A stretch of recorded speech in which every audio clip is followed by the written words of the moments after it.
So, transferring ourselves from the GBA to the DS, we got the next Rhythm Heaven game eligible for touch controls. The only Rhythm Heaven game eligible for touch controls. Released in Japan on July 31st, 2008, April 5th, 2009 in North America, May 1st, 2009 in Europe, and June 4th, 2009 in Australia. Unlike its predecessor, which is played using the face buttons, Rhythm Heaven is played using the touchscreen with the DS held vertically, kind of like how you play Brain Age or Guitar Hero. Throughout the game, players use the stylus to play through several rhythm-based levels known as, funny enough, rhythm games, each with their own specific rules. Controls used include tapping the touchscreen, holding down the stylus on the touchscreen, dragging it across the screen, and flicking it off the screen. Let's just hope you don't add a middle finger to that. But if you don't understand, just watch a Beyonce and you'll eventually get the gist of things. We got 51 songs to rank, and this one was tough as we got a lot of bangers on our hands. So, with all that being said, let's get started. With this song having a tropical theme, I will say that the visuals and music are on par with the following theme, but something about the chemistry with these games don't fit at all. Especially Bluebirds, they completely slowed it down to a pace it shouldn't be at just to keep up with the overall pace of this song. It just doesn't sound right, it sounds wrong. The same thing goes for Rhythm Rally as it drags on and feels too slow for its own good. This would make pretty good cruise music if you take away the gameplay sounds of birds slowly breaking their beaks. I feel like the song forces me to drink orange juice with pulp. It makes me feel disgusting.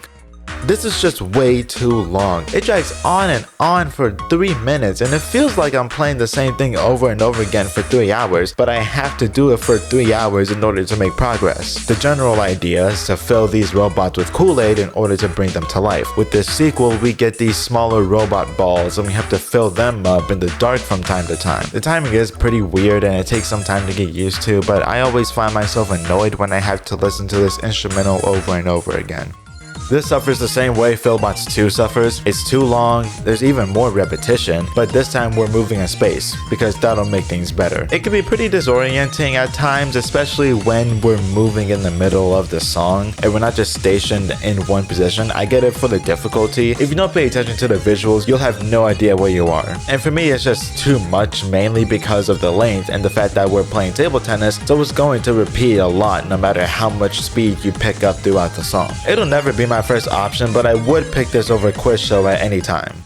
I think me and the Rhythm Heaven community can agree that this is definitely a low tier song. A very interesting idea though, Easter Island heads that can communicate with each other. It can be meme worthy, but the only funny thing is how bad this is. Not much else to be said, but rumor has it this is what Easter Island is hiding, and hopefully they keep it hidden.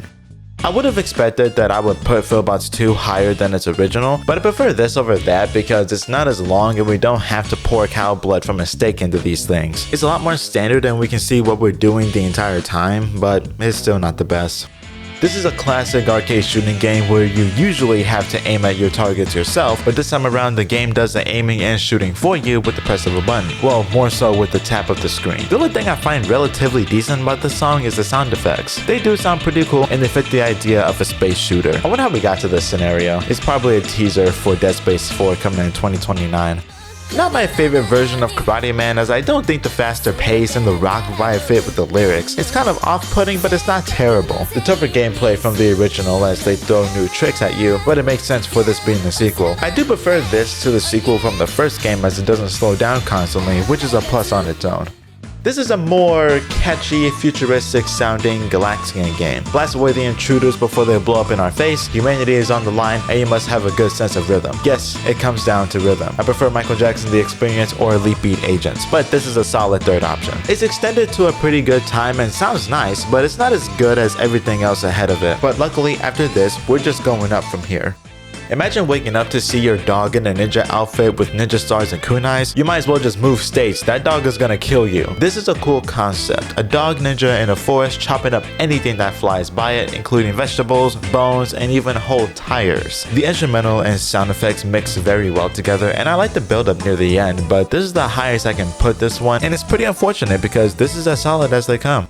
One of the more complex mini-games we got, and it's equally more flexible throughout the game. We have to match the riffs of our companion on the left with our guitars and become Tossler but without the supernatural abilities. We have to carry the song on our back in order to complete our tour we're on with our whopping 2 songs. But luckily our crowd is eating it up, so our tour will be a big success. As long as the second song is better than the first. I guess we'll find out eventually. This is the start of a relatively recurring theme of this game with love and romance, more times than you would think, and this is the first time we hear something like this. We meet our cult fans that we play as while we listen to the singer and sing along with her as if we're actually there with her. It's pretty engaging and fun to hear the fans sing along and clap to the song. It's like she has a mind control device and we do whatever she says. You know, the more I think about it, I'm pretty sure that's exactly what's going on here. The Choir Boys at their peak of their career. Unlike the music we get nowadays, this is very clean and organized. Each singer takes their turn singing, and whenever they get the verbal cue from their instructor, they all let out a very loud scream, which must be beautiful to hear. More romance means more singing. I don't know what that means either. I like this lyrical performance and the gameplay a bit more than Fan Club because I actually feel like the lyrics and the sound effects of the gameplay mix very well together. Very impactful, but it feels a bit unfinished, but that's why we have sequels in these games. But this works for what it's going for. I initially thought this was gonna be near the middle of the list, but unfortunately I was wrong because I think this is an underrated rhythm game considering what we have near the front of the train. It's a cool concept of lizards communicating their love for each other in the form of whatever this is. I like the foreign vibe I get from this instrumental, and I can see myself coming back to this every now and then. I was a big fan of this remix when I first played this game, but it kind of fell off for me. It's still good, but it's not one that I would come back to when I have better and more fun remixes to play. The songs mix pretty well with each other, but I think it drags on for a few seconds too long. It's also a tad bit slow, but I think with what the instrumental these rhythm games are working with, I think they made it work to an extent. But I will say the idea of a swim themed remix was not needed just because you have Splashdown, and it's the only rhythm game that fits that theme.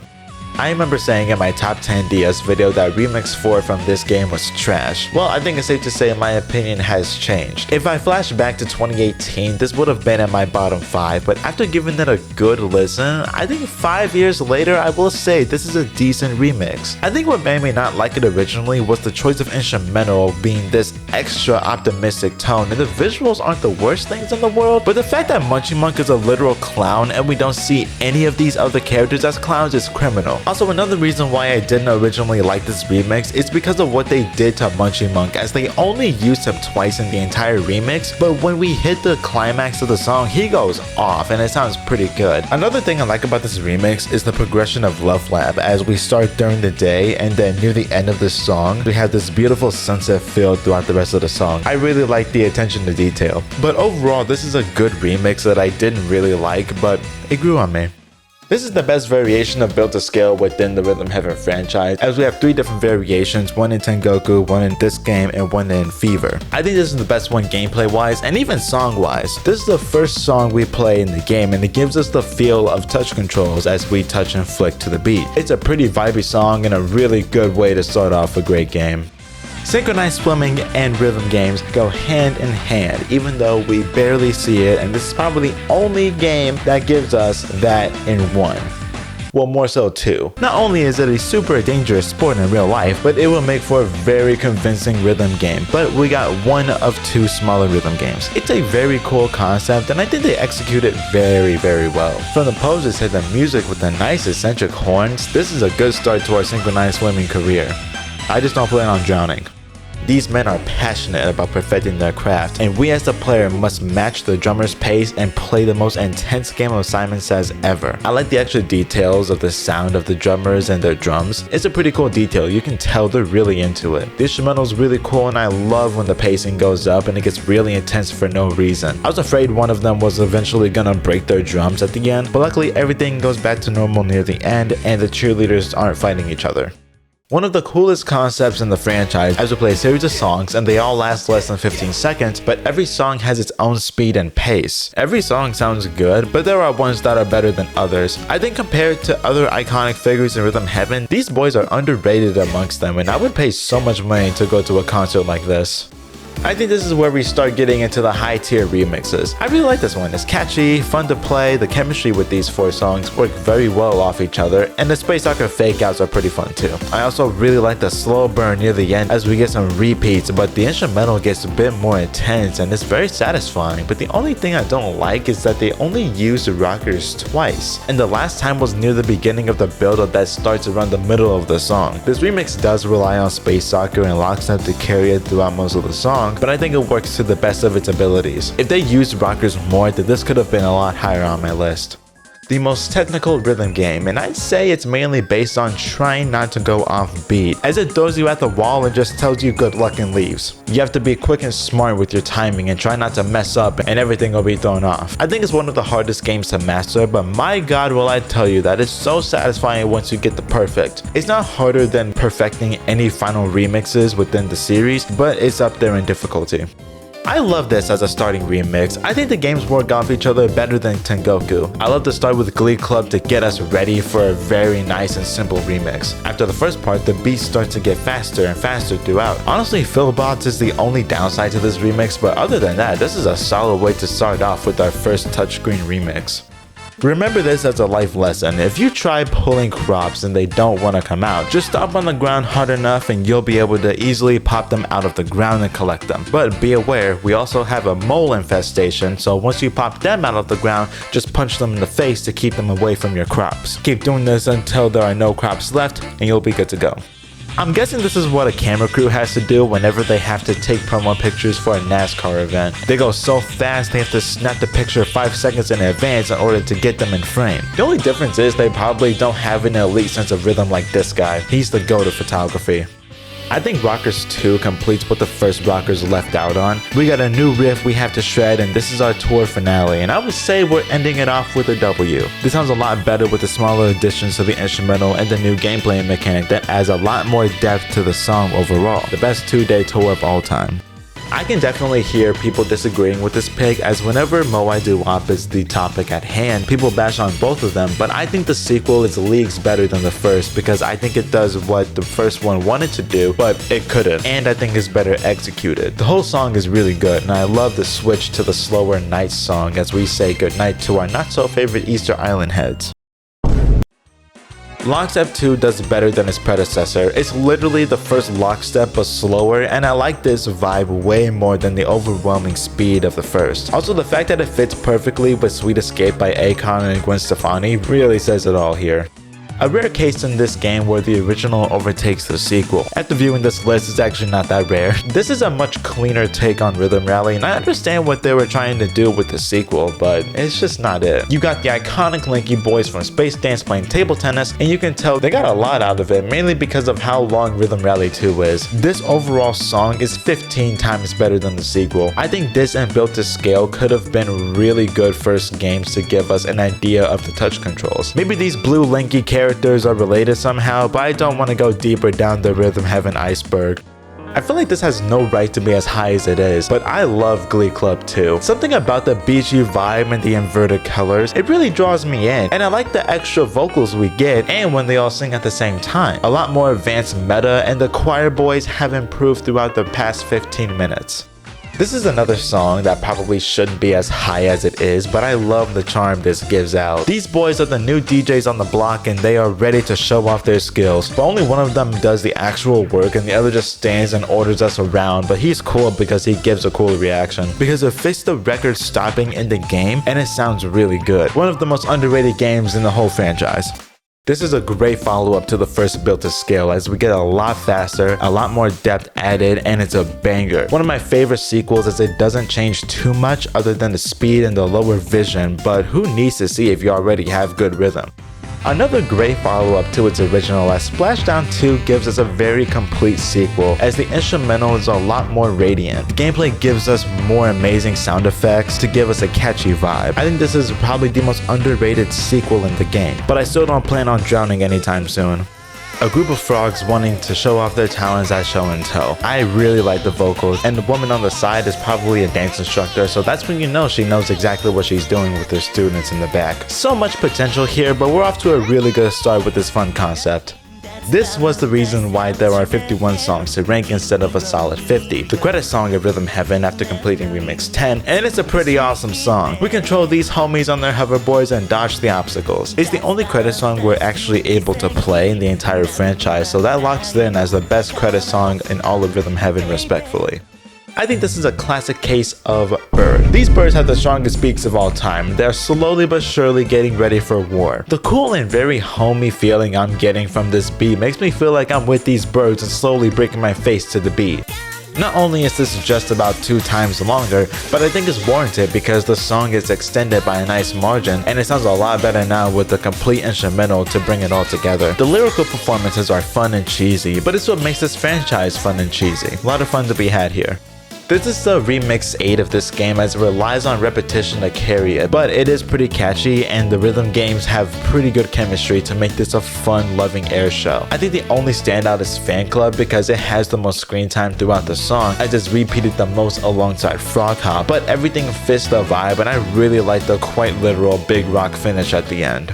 Probably the shortest game alongside Remix 9 as we have one of the most iconic games and characters, Munchie Monk. I will say if this didn't get a sequel it wouldn't have been as high on my list, but this is such a wacky concept but it's executed to perfection, but because of the short length I think we all know there's room for more. People will look at this as cliche, but I see it as genius because these two scientists are showing off their unrequited love for each other by not saying anything and trading beakers with each other. I guess that's one way to not confess your love to someone. I like the weird sounds the music gives off as it fits this theme so well. Is it lyrical or not? I have no idea. And it gets even better at the climax as it gets more emphasized and a lot more fun to vibe out to. A very futuristic electronic track is a pretty fun one, but it's way too short, but from what it gives us, it's a lot of fun to play and the mixing is very nice to listen to. Space Soccer carries the first half alongside Moai and Curb Stomp, and we switch gears to a completely different pace with Karate Man and Shoot 'em Up with a nice splashdown ending. If it was longer and shown off its hidden potential, it's an easy top 10. Part 2 of Military Birds and a Rhythm Game. Faster pace, and funny enough in the first game we get a story of the adventures of the first Bluebirds. This time around we get a continuation of this story. It's basically their training arc as to how they got as successful as they are now. Their beaks have gotten so much stronger and durable. They poke the ice with full force without even a slight bend to the beak. It's revolutionary and we need birds like this in real life to defend us. A major upgrade to the first Fan Club. Double in length, more lyrics, and more fun to be had. This is a full-length song as it gives us more in every category. The song is really good and people can argue that it's too long and I can see where you're coming from, but I think that's what makes this one of the most complete sequels in the game. The only thing is, it's not even fair visually if you compare the visuals of this game to Megamix even though they're the exact same song. We've been promoted to the Jazz Club and this is where we belong. Our singer has mastered the art of my second favorite instrument and we get so much more depth here. The gameplay gets a lot faster and complex, especially near the end of the song, and it's one of the most electric songs we get to play. I will say he's a lot better at saxophone than he is at singing. He's a good singer, but the sax just fits him better. When I was making these songs before I started writing, I was wondering where I would put Space Soccer 2. I really love it, but originally thought it was going to be somewhere in the mid-20s. But after really taking a good look at what it has to go up against, I'm happy with this pick. Yee f***ing ha. The Southern Bell instrumental fits this theme beautifully. It has a higher energy and it can get you pretty excited. This is why Munchie Monk is as high as it is. The most complete and perfect sequel in the entire game, as it takes the very short time we have with the first game and gives us an experience. The most pure follow-up to an icon and making it even more iconic. The instrumental is pumped up to an 11 with beautiful horns that give us the hype festival feel. I love everything about Munchie Monk 2 as I think it's the perfect sequel. There's only one word to explain this remix.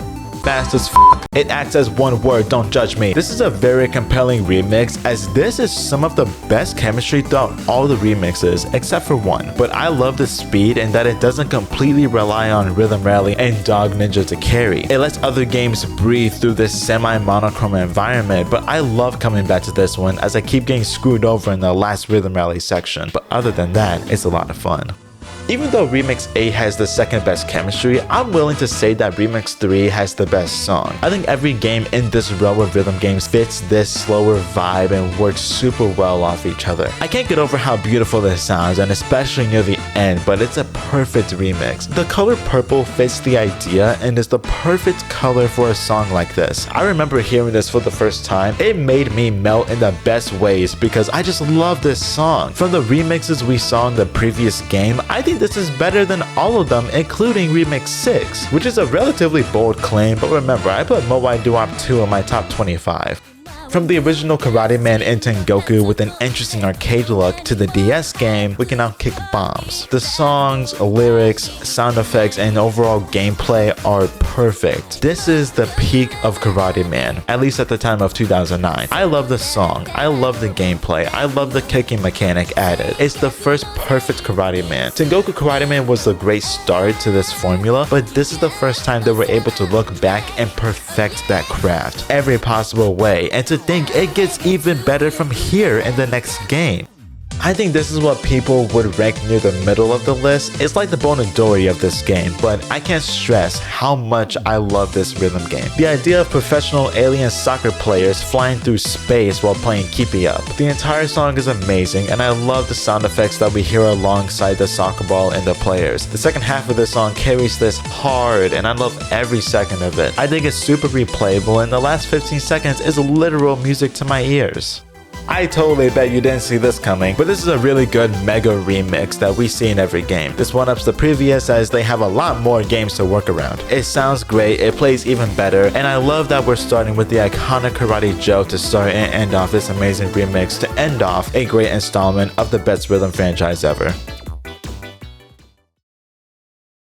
Rhythm Heaven as of 2009 was looking like a great sequel as we're moving from a standard but amazing handheld to a revolutionary handheld. This was a perfect way to continue Rhythm Heaven. Switch it to the next big handheld and find a way to make an intriguing game that follows in the footsteps of the previous that adds a different mechanic. That new mechanic was the use of the touchscreen to keep up the rhythm in multiple ways. I did notice while ranking these songs, we got an amazing group of original songs and sequels. Most of the sequels in this game are completing what the prequels couldn't have. They are the best and perfect versions of their predecessors. Frog Hop 2, Munchie Monk 2, Bluebirds 2, Fan Club, and Dazzles 2. These upgrade the formulas we were first shown, and they built on it and made them live up to their potential. The highs are, as of 2009, the highest in the franchise, and luckily nothing can be as low as Quiz Show, so my bottom 5 are instantly better than my Tengoku bottom 5. There's officially nowhere to go but up from here, and I think about what's up next. There's a lot more fun to be had with our next installment.